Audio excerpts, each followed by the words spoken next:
Welcome to Moments with Marianne. I'm so delighted we're spending this time here today. We have an amazing show lined up. Now, have you ever wondered what your animals are feeling? Gosh, I sure do. Our first guest is Sue-Pike, otherwise known as the Animal Talker.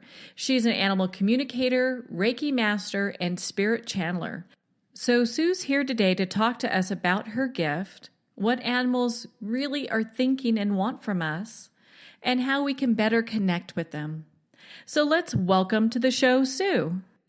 Hello, Marianne. Thank you so much for having me on, and I know the animals thank you as well.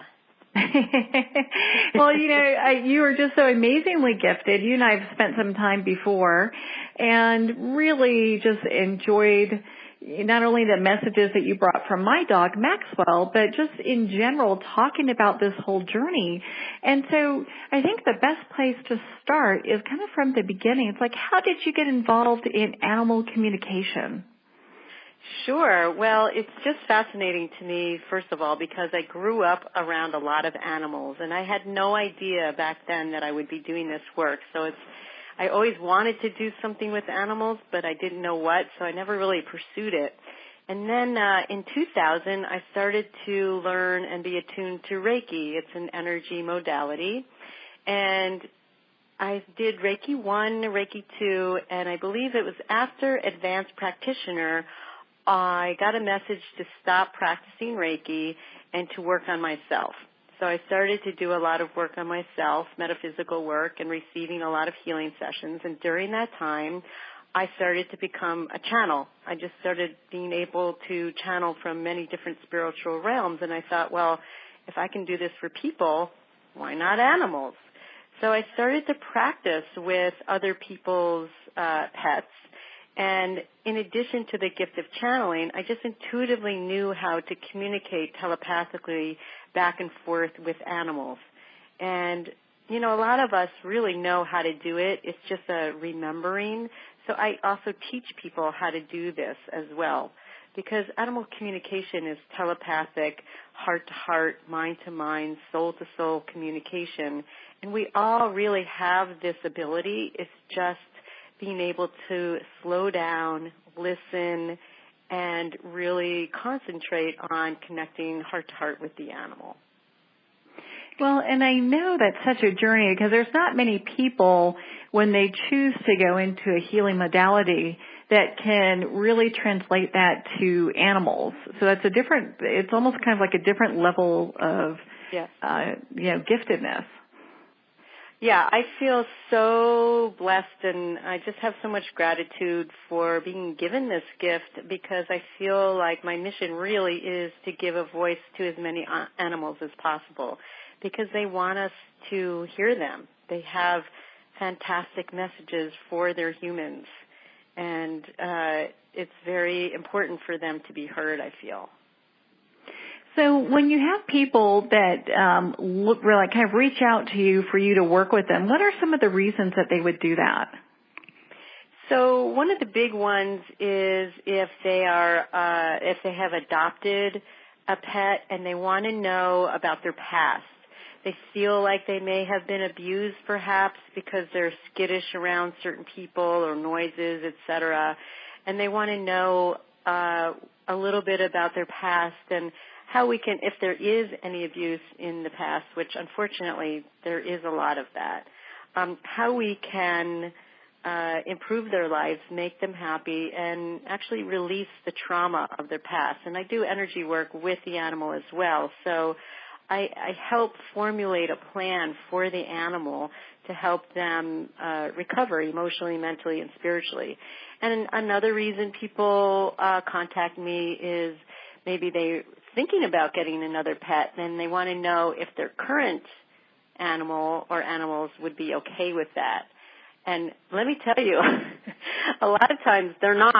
Like they might have had a friend and the friend died and the person is like, oh, I think they're bored or lonely. And the animal's like, I actually really like this. I like being number one. So it's not necessarily so. Another reason people contact me is if their animal's in pain, they want to know, if they have an illness, how much it hurts them if they're in a lot of pain, that kind of situation. And sometimes, people just want to make sure that there isn't something that they're missing that maybe the animal would like in their life that they may not know about, especially if they adopted them a little later on in life, that maybe something from their past that they really liked they could do now, and things like that. Well, and, it's so interesting because I know I adopted Maxwell when he was 1. And he had been through 3 homes and had gone through a ton of trauma. And it was really tough. And gosh, I wish I had known you back then because it would have made it required a lot of patience, but it was tough for him. I can tell he was having just a tough time just letting his guard down and getting to that place where he could feel safe. So you probably come across a lot of that. I come across a lot of that. And actually, in addition to the healing work I do, I love working with flower essences because they're very pure, and animals in the wild will intuitively go to plants and flowers that they know will help them feel better. So this is kind of like our way to bring it to the domesticated animals. And I found a company that has all alcohol-free flower essences, which is what I prefer for them, and it really, really helps them on an emotional, mental, spiritual level. So animals actually can have PTSD. So there are flower essences that you can get to help them with those issues. They're very subtle but powerful at the same time. My cat is really funny. His name is Maxwell, too. And he's probably playing with your Maxwell on the other side right now. Oh, I'm sure. He loves cats. Oh, see, there you go. When I first moved, I wasn't doing this work, and so he hid behind the refrigerator for like 3 days after I moved. And then I started doing this work, and I knew about flower essences, and I started to give him one called New Beginnings before I moved and then after I moved. And he just walked around like no big deal. So they work very well. And another reason I just wanted to mention, too, that people contact me as we're talking about pets on the other side is to connect with their pet on the other side.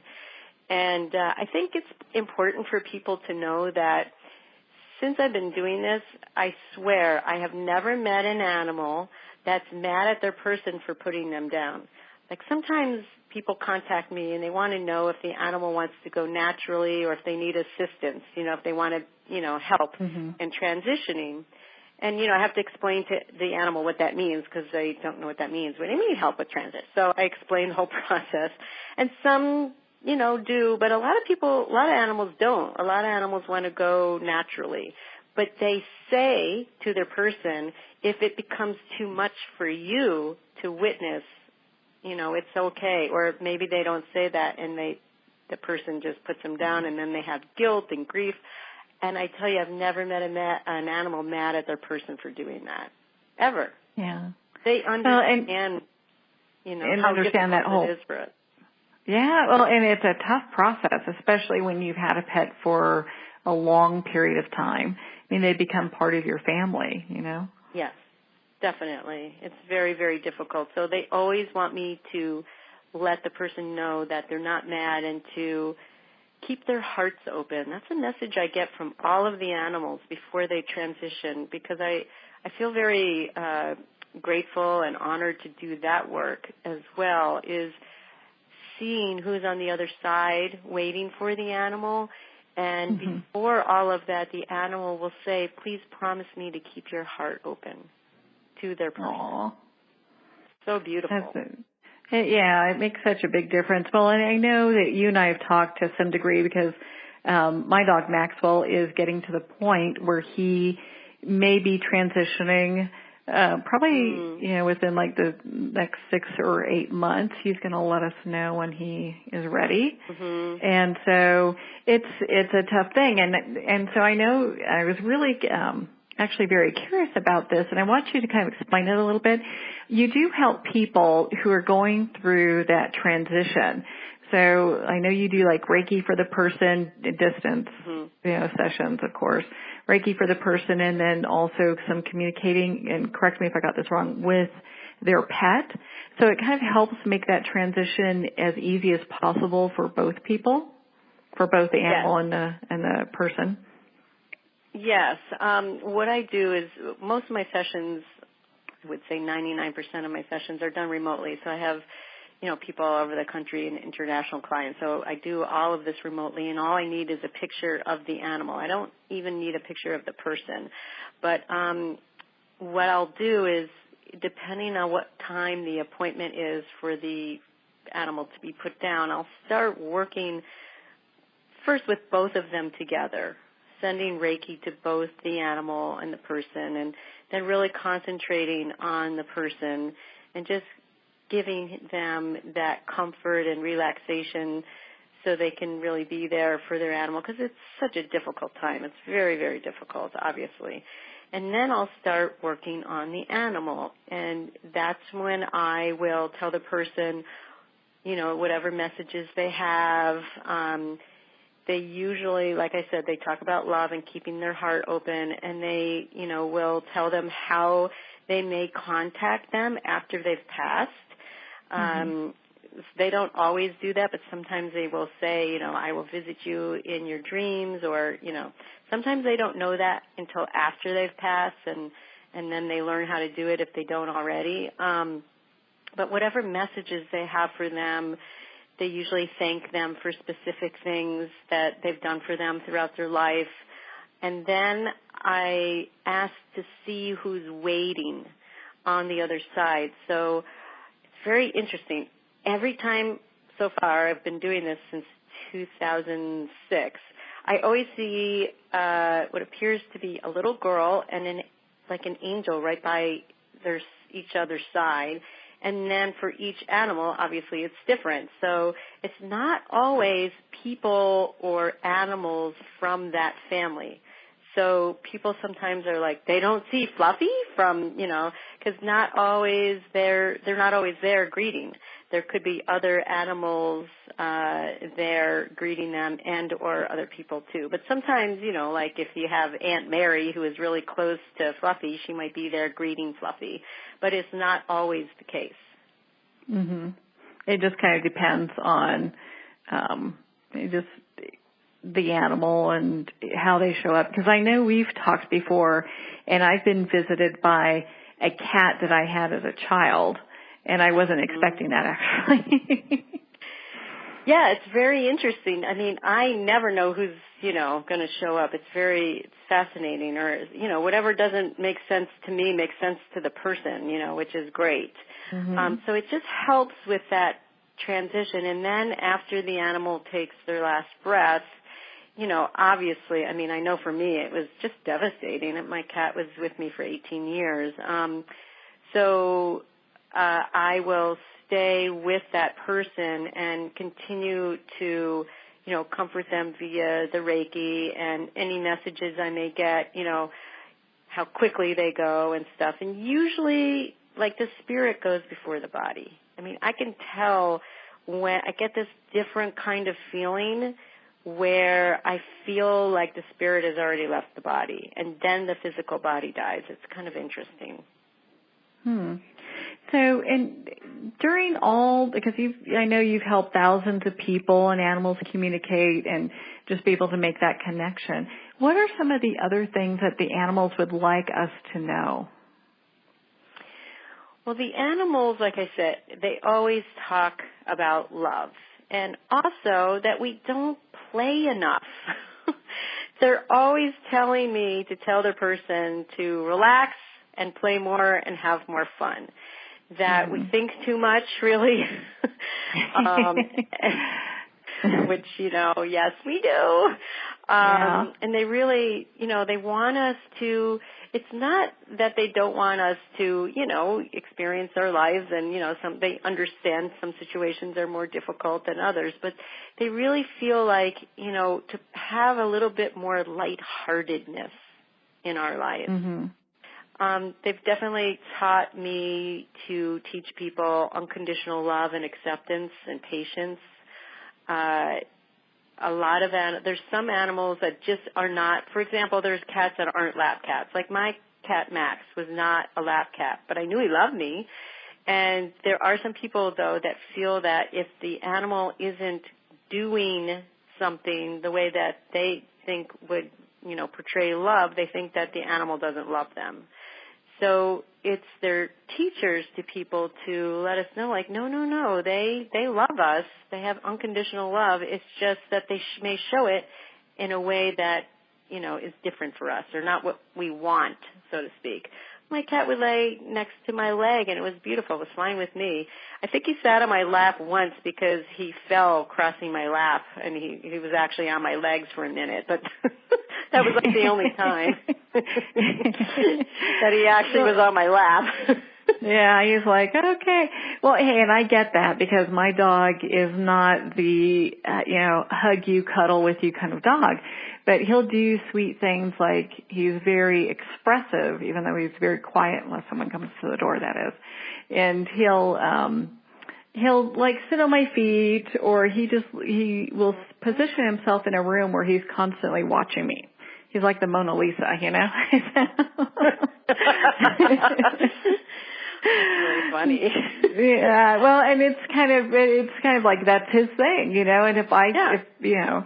and he follows me like nobody's business. I mean, I've never had a problem with him off leash because all I have to say is goodbye and he'll come running after me. Wait a minute. That's amazing. Yeah, and also, they have taught me that they have karma too. And I may not understand it right away, but it's kind of fascinating to me how, well, first of all, they choose us. We think we're going to go pick our animal, but they pick us. But that animals have karma as well, so that helps me if I have to go to a zoo. I wonder, what's up with that? Why is this giraffe here? And sometimes they tell me that they're here so people humans can see, animals and what they represent and how they look and feel and all that stuff. So they have chosen to come here to be that, which I think is Well, that's a pretty important thing because I think a lot of us, when we look at animals in captivity, we kind of question, it's different than in the 70s where, zoos and sea worlds were like, hey, that's great. And I think people are, it's not to say that, it's necessarily a bad thing, but I think people are viewing it differently than they did back then. Yes, for sure. There's always this bigger picture happening that sometimes we don't see. A lot of times we don't see or understand. Maybe we do later on. There was this feral cat, actually, I was working with this guy who would leave food out for him. And he said, I don't understand. I keep my door to the garage open with food and a place for him to sleep, and he refuses to go in there. And he said, I don't understand. It's winter time, and why isn't he doing it? And the cat just said, I'm smart, and I know where to hide, and any sense of lack of freedom to me is not worth it. So he didn't even want to have a chance of even walking in to that man's garage because he didn't want to feel trapped. He didn't want the door to close or anything like that. That cat's purpose was to be free this time and just roam around. And the guy didn't understand it, so I had to explain this is what the cat wishes. And even though we think we know it's best, sometimes we don't. Yeah. Well, it's interesting. It sounds pretty much like a cat, though. Yeah, the cat, for sure. I like to be free. Leave me alone. Yeah, where's my human servant? Bring me food. Yes. I'm out of here, Oh, no, did I say you could pet me? Not so much. Yeah, you're going to get bit for that one. So, it's kind of funny how when we look at these animals, how they communicate. And you just don't communicate just with domestic animals. You also, I know that you work with larger animals and wild animals as well, like horses and also wild animals. Yes, I've always had an affinity for, obviously all animals. Horses, I don't know, they're just so magical and so smart, and, they can feel our energy so far away. Well, all animals can, but they are extra with that energy, and they're very receptive to a lot of healing work, actually. And I know somebody who does horse chiropractic, and she said it's amazing. They only need like one session because they just hold the adjustment. Fascinating. I did do some work at Big Cat Rescue, which was amazing. I didn't want to leave. They are in Tampa, and they rescue lions and tigers and ocelots and all those big cats that people, either from circuses or, situations like that, or, abusive situations, they get to rescue them. And the place is amazing. It's huge, and each cat has a huge enclosure. And yes, there are, it's open area, so people come in and they can watch the cats. But if the cat doesn't want to be viewed, they have these huge places that they can hide. So it's not just like they're there being, observed all the time. They can hide if they want to. And they're funny because,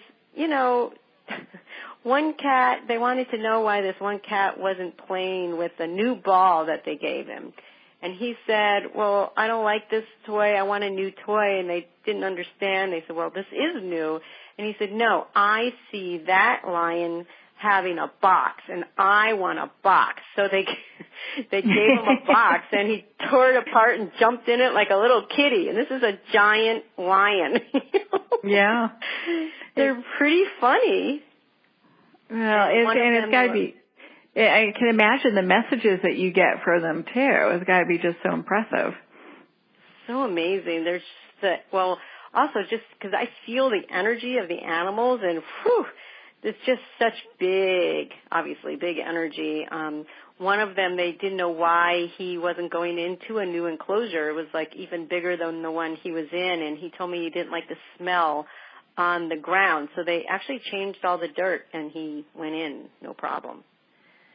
So it's funny how those little things can make a big difference, but I guess if you have such a intense sense of smell, yes. Things like that do make a big difference. Yeah, it's a totally different world for them. Their senses, that's it.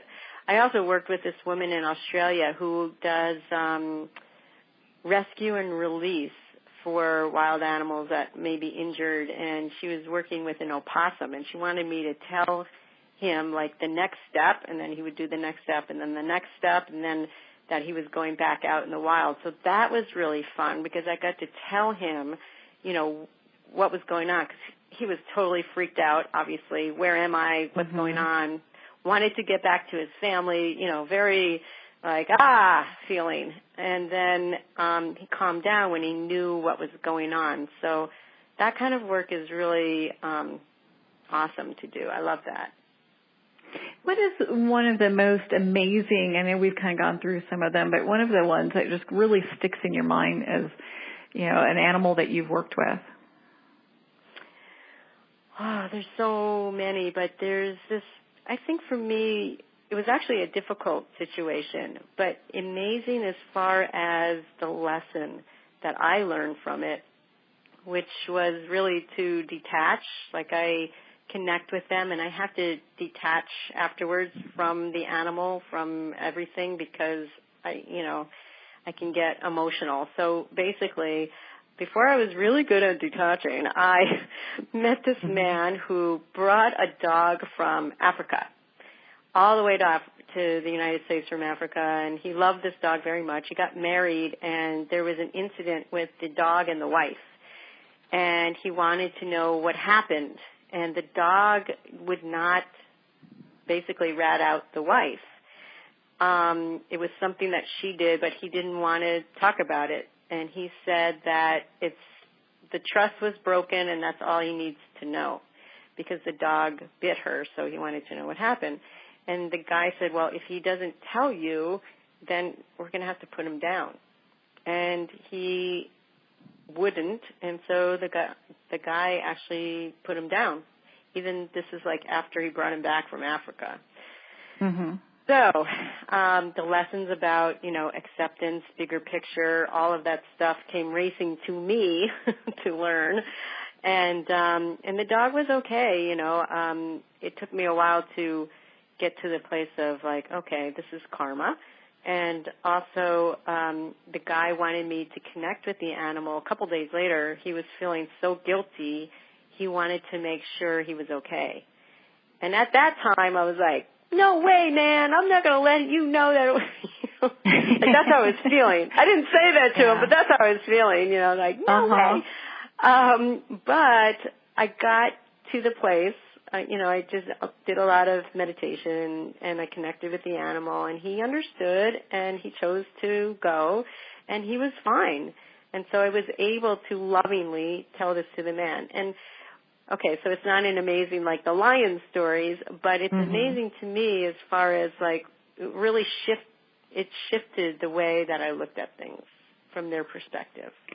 No, I can see, because it looks like they look at it from, you know, they're not trying, like this animal is not trying to cause conflict regardless what the outcome may have been. And even though it's not something that I personally would probably do, you know, it sounds like the animal was okay with that. Yes, and they're so connected with the divine. You know, there's no judgment. So that's the other thing. You know, I was totally you know, I'll cop to it. I was totally judging this guy. And then so it was, you know, it was a really good thing for me. And I know that the animal, whatever animal is coming to me for a reason, you know. It's lessons for me, too. It's not just for the person. Oh. Now, I know people can reach you to do distance sessions. You did one with me and Maxwell, and you were so dead on. You were actually seeing things that, because I feed Maxwell a treat in a bowl, and you brought up that, you know, it looks like you're feeding him soup because it's his favorite treat. And so it was pretty interesting, because you caught something that nobody really, they don't know I feed his treat to him in a bowl. I mean, it's just that's kind of a personal thing. And so you're dead on, and also with some messages that he brought over in regards to just how he's going through his own personal transition, you know, as we come to the end of his time here. So what are some ways that people can connect with you so that, you know, they can either have an animal communication with you, or have you work with them at that end juncture, that like what Maxwell and I will be doing with you when the time is right? They can email me, my email is Reiki Sue, that's REIKISUE, Reiki Sue @gmail.com. I post a lot of stuff on my blog, which is animalchanneler.blogspot.com, but if you want to contact me, it's Reiki Sue, REIKISUE @gmail. It's the best way to get me. And they can. I don't get back to you like that day, you know, I usually get back to people within 24 hours. If I'm back to back, book session, sometimes after the end of the evening, I need to just eat and go to bed. but I'm pretty good. I'm pretty good at returning emails as soon as I can. And my website's sue-pikeenergy.com. It has all my offerings, how much I am, and all the various things that I offer to people and animals, of course. Well, and what kind of final thoughts do you want to leave us with? That trust your gut. When you are picking up on something about your animal, you are most likely correct. I can't tell you how many times people say, oh my God, I thought so, but I wasn't really sure. So just try to see things, watch your animal, see things from their perspective. Imagine what it's like in that dog body, cat body, bunny body, you know, whatever it is. Imagine seeing things from that perspective, and get quiet and really connect with them, and you'll be surprised what you may feel, sense, hear back from them. Yeah, I know the messages that my Maxwell was sharing was you can kind of tell, like, for me at least, it would resonate with me. I'm like, oh yeah, that totally sounds like, something he would want or feel or what have you. Because, I mean, you know your pet, Totally. And so, it really makes sense. And then it kind of just helps put all the pieces of the puzzle together so we get a better understanding of, what's going on with our little buddies. Yes, and exactly. And the other thing, too, I want to mention is it's very fascinating to me. Animals, my cat taught me this, animals love to meditate. And they actually, when they're not feeling well and they have physical pain that could be a constant physical pain, they actually know how to detach from that pain and go into a meditative state. So if you have an animal that may be injured or ill or sick or something, and you see them not quite awake, but they're not really sleeping, they are most likely meditating. Well, I'm sure Maxwell's a little Buddha master by now, let me tell you. Because I'm pretty sure he's doing that quite a bit. Yeah, I'm sure. Yes, I'm getting yes. Yes. Yes, oh my yes. goodness. Well, Sue, I really appreciate you taking the time to be with us here. I mean, my goodness, you're so amazingly gifted. And I highly suggest anyone who's got a pet and they're just like unsure, like, why is my cat climbing the drapes all the time, or why is my dog eating all my shoes, or whatever the case is. I think it's great that they get in touch with you and try to work out, what's going on there so they gain a better understanding. Yes, and when they feel understood, I mean, you can't make an animal do anything if they don't want to, just like you can't make an animal. But when they feel understood and you may come to a compromise, things can shift. And also, when you shift, your animal shifts because they are little energy sponges. So if you want your dog to be a little bit more relaxed, then maybe you need to relax a little bit more. That's perfect words of wisdom to end on. Well, Sue, thank you so much for taking the time to be on the show with us today. Thank you so much, Marianne. My pleasure. It's been so much fun. And again, thanks from the animals because I know they're happy I'm talking about them. Oh, thank you, Sue. I'm sure that they're just enjoying that we're talking about them. So we've been talking with sue-pike, the animal talker. She's an amazing animal communicator, and I've used her for, having time with Maxwell. If you're interested in being part of her community, please go to sue-pikeenergy.com and make sure to sign up for her newsletter and see what she has going on. We are going to pause here for a quick break. You've been listening to Moments with Marianne, and we'll be right back after these messages.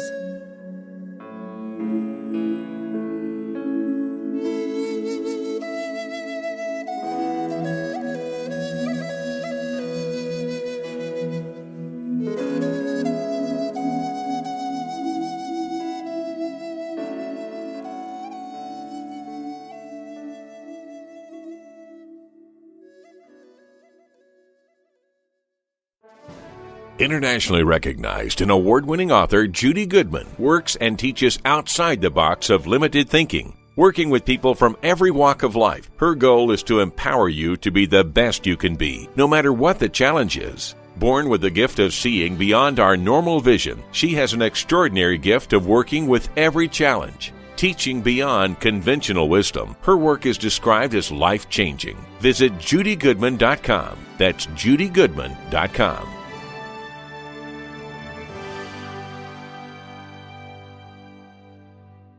Have you ever had the sense that your thoughts might actually be doing something? Ancient secrets of manifesting have been masterfully revealed in the award-winning book Manifesting 1-2-3 by Ken Elliott. For the first time, the author's experiences and stories in this book describe exactly how your thoughts can create anything. You've been doing this all your life, but it's never been fully explained for you until now. Visit manifesting123.com for more information today. Manifesting123.com.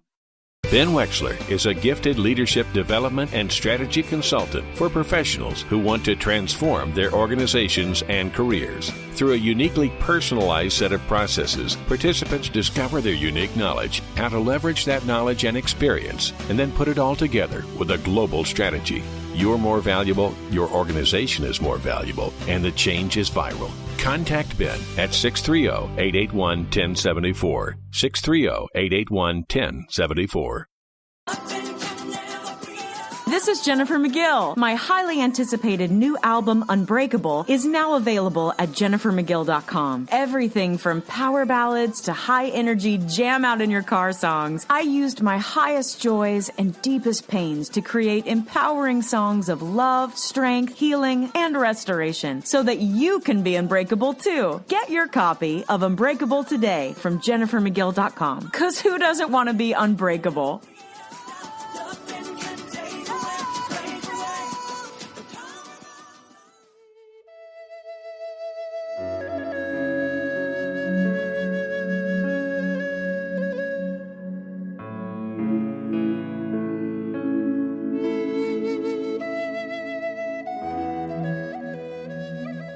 Welcome back to Moments with Marianne. Our next guest, Natalie Zaman, is here today to talk to us about her new book, Magical Destinations of the Northeast. So let's welcome to the show, Natalie. Thank you so much for having me. Oh my goodness, what a joy it is to have you here. And this book is amazing. Thank you. Well, and do you know what? So, I mean, it's got some really interesting stuff. We've got sacred sites, occult oddities, and magical monuments. So, oh my goodness. It's a mouthful. It really is. And, you know, so I've got to ask you, what inspired you to write this book? This particular project, because I've always liked to travel. I didn't get to do a lot of it as a kid. So when I was older and I was, able to, afford to go places, any place, I did whenever I could. But this particular project was inspired by a cross-country road trip that my family and I made back in, I think it was 2013. That sounds about right.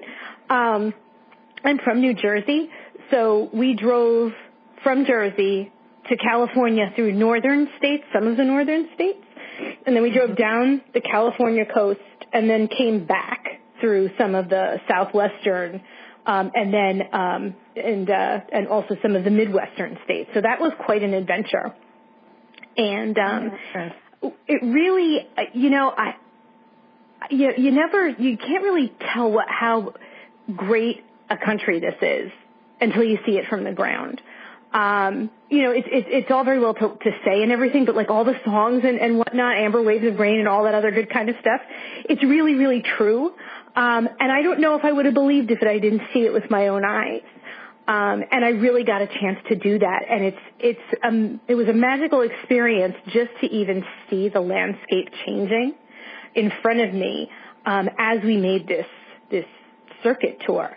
So I really wanted to tell people just, how great and actually how full of wonderful places, and spiritual places, America is. Because sometimes America kind of gets pushed to the side because it's like, oh, okay, well, in order for me to go to a sacred site, I need to go to like Athens and see the Acropolis, or I need to go to like Stonehenge or a Glastonbury or something. And all of those places are wonderful, but we really have a lot of our own stuff here. So that's really what inspired this book. It was actually meant to be about the whole country, but when I guess like Llewellyn contracted it, they broke it into several different volumes. So this is just like a section of it. So that's probably a good thing because this is a pretty big book. Yeah, no, it's a lot different than what it started out to be. It was not this ambitious. My plan was not nearly this ambitious when I proposed it. So, well, I know you started out in Washington, D.C., and that's kind of where your family started their journey. You mean for the road trip? I'm from Jersey. So that's where we started from. We started from home in New Jersey. New Jersey, okay. And then so it's just broken down in different sections here. So in your book, and actually that's probably a good place to start, you do have it broken down, like each area is kind of broken down. Can you go over that a little bit? Sure. Oh, you mean like by, well, it's by like state, and technically I guess DC is not a state, it's a district. So, but we counted it as a state.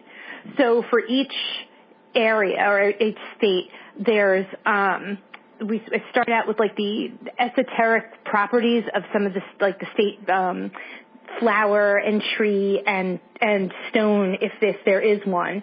And then I guess like it was just, it's funny because like I said, it wasn't, my original plan was not this ambitious, and it was just more of a kind of a like, how can we organize this so that it's easy to use, and also to pack in as many sites and places as possible. So even with like the esoteric properties of each, state's little like mineral and stuff like that, there are places to go and visit. So that would be that's what Enchanting Emblems is. Then Bewitching Tidbits is just, it's little just like interesting facts, like trivia and whatnot about that particular state, but also, it has to do with like the esoteric and sacred sites and spiritual places.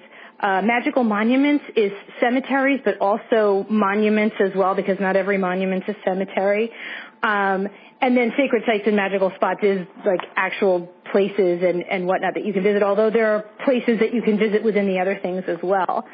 And then at the end of each, I guess, like chapter, I had a section called Stop By for a Spell, which is really important. And this was part of my original plan.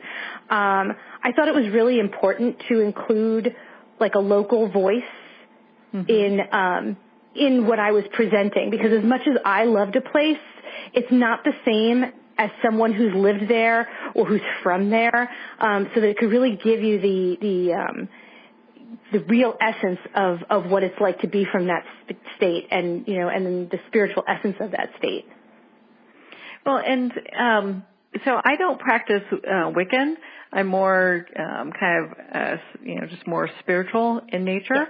And so this might be like a silly question, but so why would, like, I know that you have the cemeteries listed.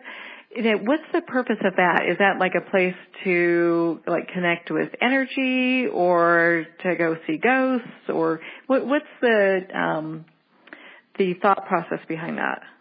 Well, cemeteries have always been special to me. I think that they're, first of all, it doesn't really matter, I think, what spiritual path you're on. I mean, myself, I'm also not a practicing Wiccan. That's a discipline that I haven't embraced, even though I've studied it. I do definitely consider myself more of a spiritual person. And, for me, like I said, cemeteries have always been a special place and no matter what your path is, it is a place to honor ancestors. And cemeteries come in all different shapes and forms. Of course, there's the traditional ones that we know, but there are plenty of cemeteries that are unmarked. And even though those are not in the book, there's plenty. I've been to plenty of places where they're just burying grounds where there's no markers. So there's really, it is in a way a place that you can connect spiritually to folks who have passed on. Although I have my doubts sometimes. I wonder if I would really just want to hang around in a cemetery after I'm finished here. I think I have better things to do. But in terms of like going to, like, say, a town that you've not known, that's a really good way to connect to it because what you'll see, especially in older places, is a lot of the street names you'll find in the cemetery as well. Cemeteries also can be outdoor museums. They're history lessons. They're nature walks. There's all sorts of flora and fauna that are all over the place in cemeteries. So I think that they are sacred sites, even not just as burial grounds, but just as like places in nature. So they're really, to me, they've always been special. Well, and I know that you list churches as well and just museums in different places kind of within that same little, because the book is it's easy to read and it's got a lot of great information. It doesn't matter what you follow because it really has some fun things like find a pumpkin, for pumpkin picking. It's so funny because I find that, there's so much of the sacred in every day. And you could have, to me, a spiritual experience doesn't necessarily have to be a profound one. It could be a fun one. It could be something where you connect to someone else. And that just might happen while you're pumpkin picking and while you're out and about in nature or at a museum where you see a work of art and you connect to it in a special way. And that's something that I hope people take away from this particular book. It's not just like a collection of just, oddities or sacred sites or churches or anything else. It's like, look where you are, where you live. There's all sorts of hidden things right around the corner from you. And can you see the sacred in those? Can you see the spiritual in those? Because they're out there. They're waiting for you. I like that. I think that's a good, and even if you're traveling and you're looking at these places for the first time or you live there, picking this book up so you can just go, oh, okay, here's a retreat center that I didn't know about, or, a quarry, or there's like all these different things that are listed in here that just kind of, it gives you a really fascinating view that most people don't think about. Oh, thank you. That means mission accomplished. That's awesome. Well, and so why don't you list like some of the top favorite sites that you visited, the ones that really just stick out to you? And I'm sure it's probably like trying to pick a favorite child, but we won't tell the kids, So no offense to those who were not mentioned, but yeah. All right, I'm gonna pick a few that just like that come to mind right away. And and sometimes like it almost depends on the mood or what I would need to do if you follow me. Oh yeah, I'm sure. Yeah. Like, all right, for example, I just had a friend who lost their beloved pet that they've had, their dog that they've had for years and years, and that's something that anyone who's a pet owner, unfortunately, at some point in your life, it'll happen to you. It's happened to me several times in my lifetime. And one of the places that really struck a chord with me, excuse me, is Dog Mountain, and that's up in Vermont. I'm actually looking at this right now in your book. And it's an amazing place. The whole complex, and I say complex like it makes it sound like a very professional office building. It's kind of in the middle of nowhere because St. John's Bury is one of those lovely like picturesque Vermont towns with like mountains surrounding it and everything. And it's this chapel and barn. It's like there's like when I say complex, it's just like a little collection of buildings. And it was the brainchild of the artist Stephen, and I'm going to butcher his last name, and I'm very sorry about that because it's just I know I'm mispronouncing it. It's Hunke. It's Hunke, I think. But if you Google him, you'll see his whole like biography. He's a fascinating man. And he had a near-death experience, and what got him through it was his black lab named Sally. And after that near-death experience, he had a calling, and what he did was he purchased this land and called it Dog Mountain. And it's kind of like a dog park, so you could take your dog there, and they can roam around leash free, and there's like paths and ponds and all sorts of other things. There's his art gallery, and then there's the dog chapel. And it was I think it's actually 18th or 19th century chapel that he gutted and refitted with like stained glass windows with dogs. There's pews with like dog like ends on them, like they're all carved and everything and whatnot. And people go there to pay tribute to their pets who have crossed the Rainbow Bridge. So when you go in there, and when I went in there, it was February or March. It was still it's still winter up there, lots of snow and everything. And I was there with my daughter and my younger son, and we actually brought our dog, and we pulled up, and then there was nobody there, but the chapel was open. And you go in, and the walls are covered, and it looks like fish scales, literally, because people have put notes and pictures. Sometimes it's actually people have prepared stuff and brought it there. So there's actual pictures and painting stuff in frames. Then there's stuff written on napkins, and there's stuff written on Post-it notes and all sorts of stuff. And it's climbing up over the ceiling. And it's just these notes and things that have, where people have brought their memories. And there's all different kinds of sacred spaces. There's the kind where, you go to a place where, and there's already some sort of energy that's there that's lingering in the earth and whatnot. And then there are places where people bring things to it, and that's what Dog Mountain is.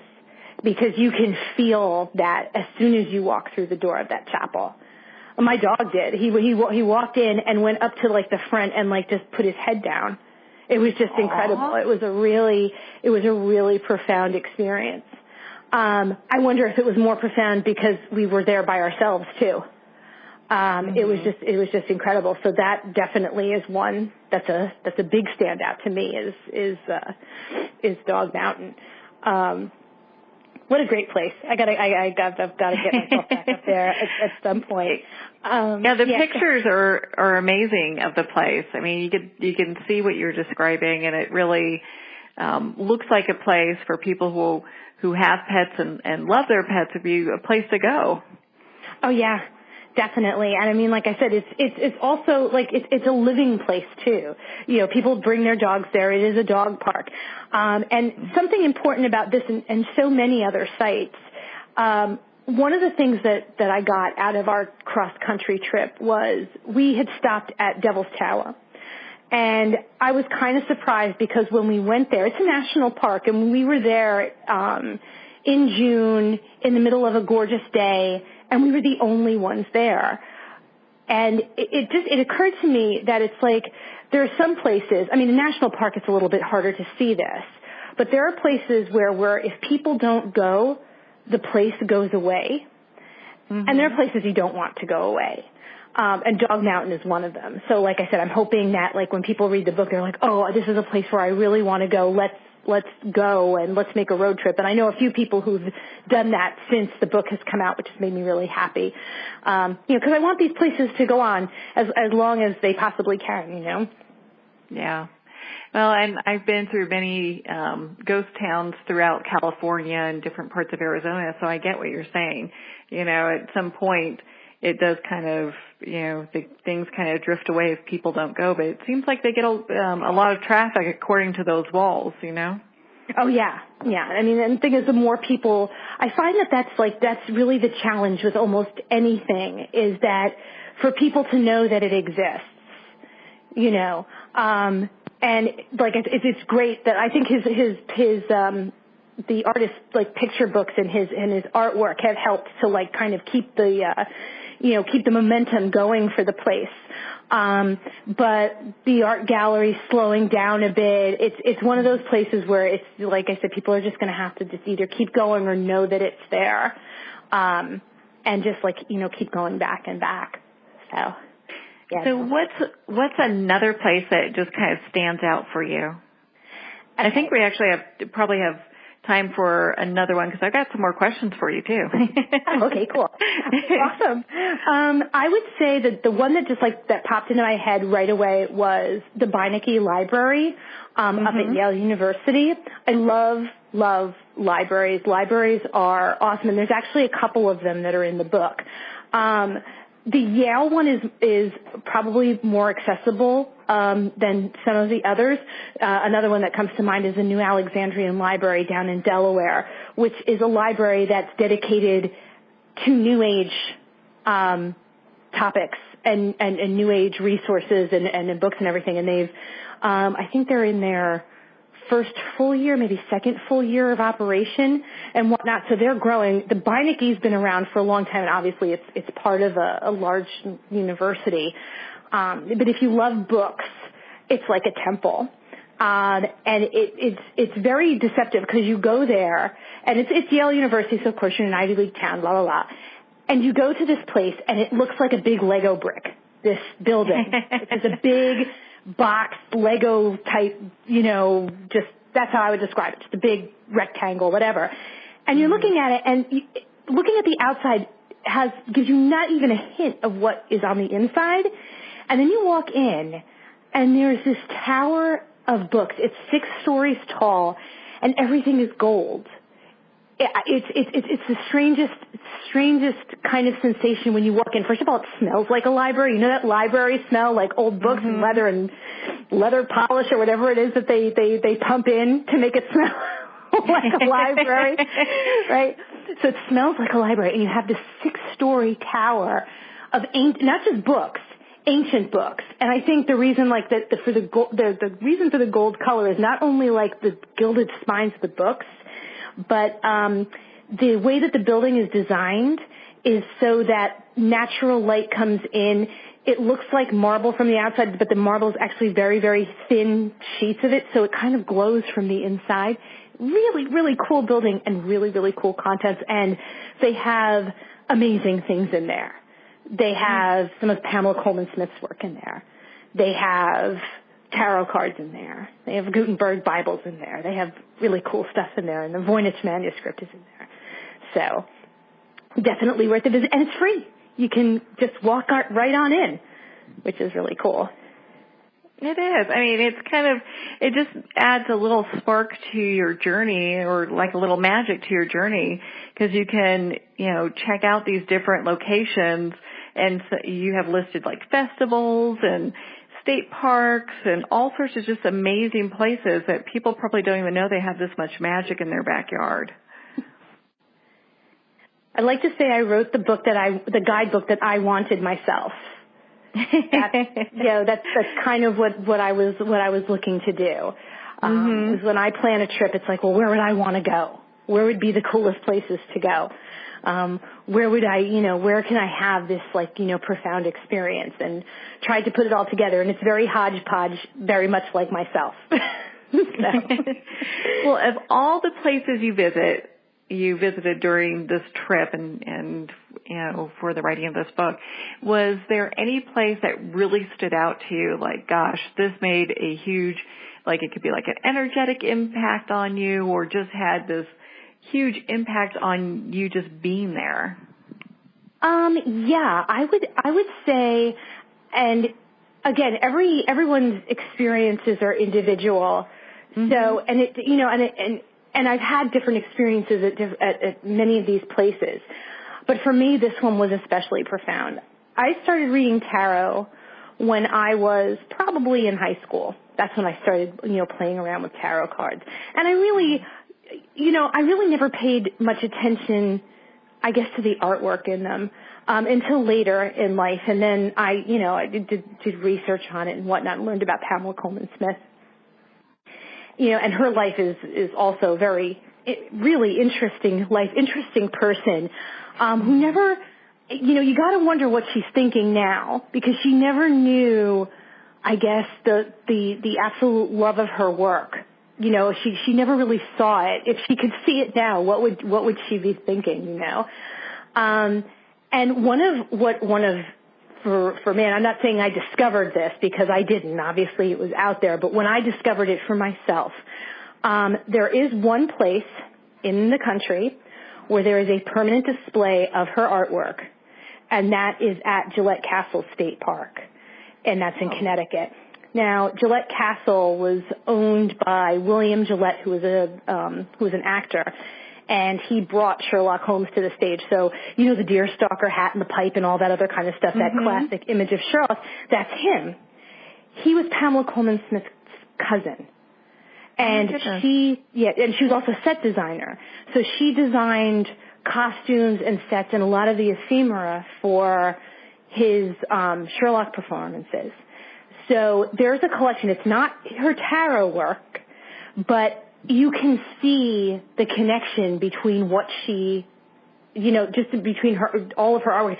Seeing her paintings and in the color palettes that she used is so different than the cards that we see and that we use and that we play with when we do readings and whatnot. And I think for anyone who has ever read the tarot, who loves the tarot, needs to see that. And again, it's one of those things where it's like if, you go to the castle, you'll go through, and the castle itself is actually really cool. It has like every single door in the castle is different. They're made out of the state tree. I think it's the white oak. And they have like all these little like kind of cool, locking mechanisms and stuff all made out of wood and everything. So the castle itself is really cool, and the parklands and the grounds are very lovely.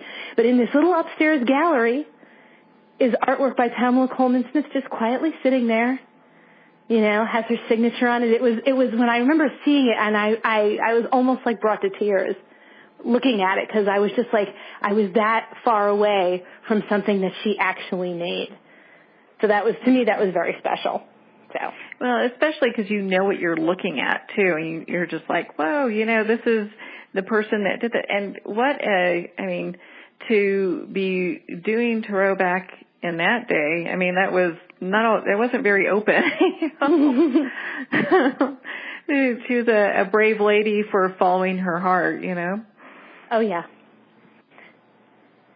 Yeah. So, well, and then, so I know in your book you also talk about, and I found this fascinating, the tree of 40 fruits. Can you talk about that a little bit? Because I don't think anyone really, I'd never heard of it before, and I thought that was just pretty cool. Oh gosh, you gotta watch the TED Talk, because there's like the guy who actually did this, did a TED Talk on it, and he doesn't really go into like the super technical details of how he accomplished this, but there's a really cool story behind it. So the man whose name now escapes me, who created this tree of 40 fruits, and I say create, he kind of just he helped it along. Shouldn't say he created it, because a tree is only God can make a tree, right? He just changed it a bit. Yes, he helped it. Yes, exactly. He just kind of manipulated it a bit. He was actually an art professor, and he was looking to do living sculptures. And as part of his, I guess, research or looking for resources to do this work, he came across this nursery, okay? And it was like one of those like state-run nursery resource places where they kept different trees from like different species of trees. And some of them were not so much extinct, but like people weren't growing them anymore because, when people like a peach, they want it to like be a certain way. You know what I mean? They want the peach to be a perfect peach, and it'll be soft and it'll be attractive and whatnot. When there's actually many different varieties of peaches and plums and all that other kind of stuff, stone fruit, I think he calls them, and whatnot.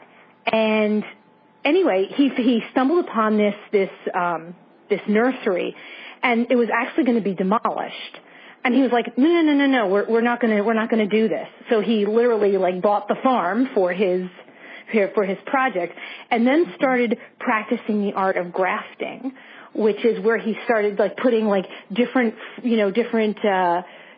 varieties of like say plums and peaches together. Although in the tree of 40 fruits, it's not just one kind of fruit. Like it's not like just all plums. It's like some plums, some peaches, some cherries and whatnot. And the tree apparently blooms all year round and then yields different kinds of fruit. And now I think there are several of these trees in different locations, but one of them is on, I think, did I say it's Rochester University, RIT? I think that, or is it Syracuse? It's one of those. That's where there's a tree like right in the middle of the campus, that I guess like it flowers and fruits and whatnot. So it's just amazing, the kind of things we can do. And is that a sacred place? I kind of think so. It's the relationship between man and nature, what we can do when we work with nature. It would be the same thing like up at the cloisters in New York, where they've done like these wonderful trees, but they've shaped them into candelabras. It's incredible. So. Yeah. Well, when I was living in California, a lot of the farmers would do that kind of thing as well, where they would go ahead and graft different trees to have different fruit if they had a small area that they were farming. So it's not unheard of, but 40 is pretty intense. So it's like kind of like, it started out as an art project. And it turned into like a kind of a science, art, agriculture. I loved how it's all very interdisciplinary. That's something that I like to see, and that I hope that I managed to do in the book, was to show how interconnected things are, because they are. There's little bits and pieces of things in all different areas. Somehow it's related to something else, and you can connect it like a great big spider web. No, that is actually such a beautiful thing, and I really, really loved your book. I thought it was just full of information and great fun. Natalie, where can our listeners find you and connect with you to be part of your community and also learn more about your book? Awesome. Well, you could always find me online. My website is my name, NatalieZaman.com. And you could also get there by going to nataliezaman.blogspot.com as well. And that has all of my links to like all my social media stuff, my Facebook, my Instagram, email. And I'd love to hear from people. I love to hear when folks have gone to a place or discovered a place because of the book. That totally makes my day. Well, thank you so much for taking the time to be on the show with us today. And gosh, we really appreciate you sharing all this wealth of information with us. And I highly suggest everyone go pick up their own copy of Magical Destinations of the Northeast. So thank you so much, Natalie. Thank you. Thank you so much for having me. I'd like to thank everyone for taking the time to tune in today. You've been listening to Moments with Marianne. And remember, make every moment count.